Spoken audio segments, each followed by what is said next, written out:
Абай, қалайсың? Шүкір, жақсы. Жазға не жоспар? Жазға бәсекелестікке қабілетті болу, сол формаға қайтып келу. Жалпы қағанат деген не екен? Қағанат деген ең алдымен шығармашылық одақ. Одан кейін сынайтын емес, сыналатын орын. Ішкі құндылықтарды тек іште сақтайтын орын.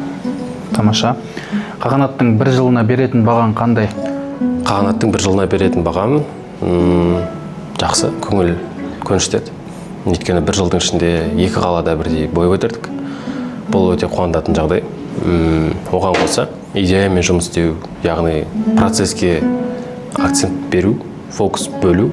Бұл қазір бірте-бірте дамып жатыр. Сондықтан бұйырса келесі жылы, одан кейінгі жылдарда тамырымыз тек тереңдей береді деп ойлаймын.